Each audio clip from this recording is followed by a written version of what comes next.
Hi everybody, I'm Ryan.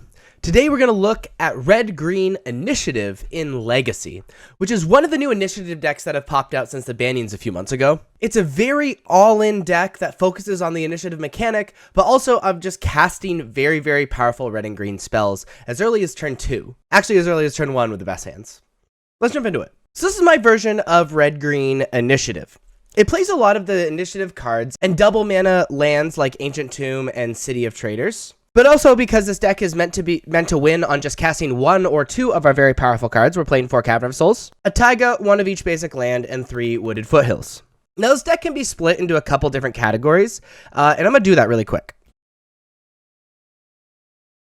So our first category is Mana Ramp. Besides our lands that produce 2 mana, we have a bunch of cards that are meant to produce more mana on earlier turns for little to no cost. First off, we're playing 2 of the Spirit Guides, the On-Color Spirit Guides, Elvish Spirit Guide and Simian Spirit Guide, being able to exile them from our hands for their corresponding colored mana. This allows us to cast our payoffs much earlier, and while our cards can easily be answered, being able to cast them earlier means we can often kill them if they go unanswered, and it makes it more difficult for them to be answered.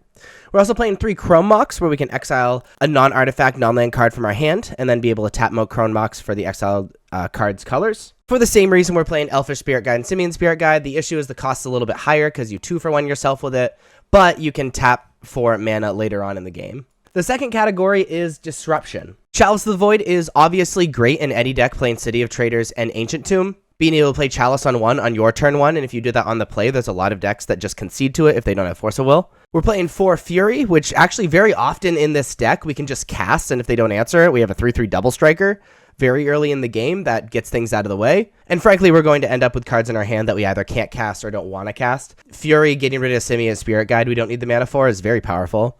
And then we're playing 4 Magus of the Moon. Magus of the Moon allowing us to apply pressure by being a creature and being able to grab it once upon a time and being able to make it uncounterable with Cavern of Souls, but also just being a Blood Moon on a stick. Playing a Blood Moon on turn 1 can make a lot of decks sort of concede. This is kind of like a scam deck. Our next category is kind of like smoothing over our draws. We're playing 3 Once Upon a Time. You can cast a spell for free on your first turn. And actually, this deck has a much easier time at casting it than the mono white version. We cast it, draw it later on in the game off, and we can just cast it normally. And we can grab a creature or land card. So this allows us to be able to grab the Magus. This allows us to be able to grab, some of our payoffs and even some of our mana ramp, like whatever's missing out of our hand. And so this is just the shell to be able to cast one of these payoffs. The first of these payoffs is Fable of the Mirror Breaker. We can cast Fable of Mirror Breaker as early as turn 1, and then the Goblin can ramp us even further. Its second chapter allows us to discard some of these cards that might not be doing anything to be able to draw more of our payoffs later on in the game. And then when it flips, its flip side is very powerful, being able to copy a Fury, even when it evokes, being able to copy one of these initiative creatures to advance through the dungeon even quicker, or being able to trigger their stuff even quicker. It's very powerful in this deck, especially in conjunction with these other cards. We're playing 4 Minx and Boo. The reason we're playing 4 is we can cast it again as early as turn 1, pretty reliably on turn 2. And if the Minx and Boo goes unanswered, you just win the game against most decks. Being able to draw a million cards with its minus the turn after it comes on the battlefield if your opponent doesn't have any interaction. It's just one of the more powerful red and green cards. And then the namesake of the deck is our initiative creatures. So we're playing Undermountain Adventurer.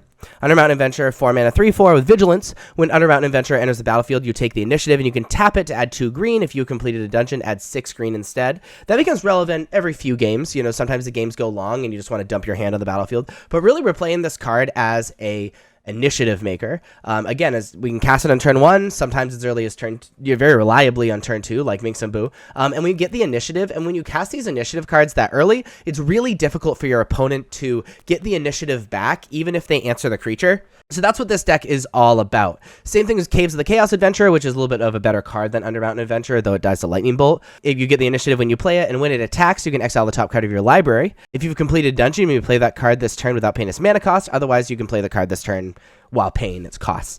Both very powerful. Both we want to be casting on turn 1. Now, you have to mulligan aggressively with this hand. You can't keep hands where you can't cast one of these spells on turn 1.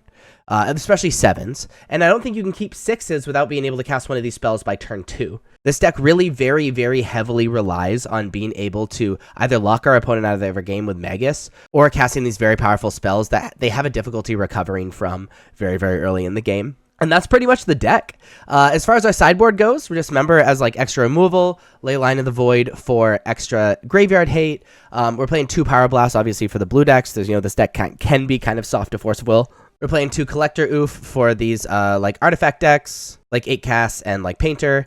We're playing 4 Force of Vigor for similar reasons that are becoming very popular. And then we're playing 1 Emrakul for these Grindstone decks so that they can't actually beat us. It's a pretty simple deck, but it's a really, really fun deck, and if you like this video, please be sure to like and subscribe, and let me know how it goes if you try this deck out. Check me out on social media, links are above me and in the description, especially on Twitch where I stream most nights. Thank you so much for watching. I'll see you next time. Bye-bye.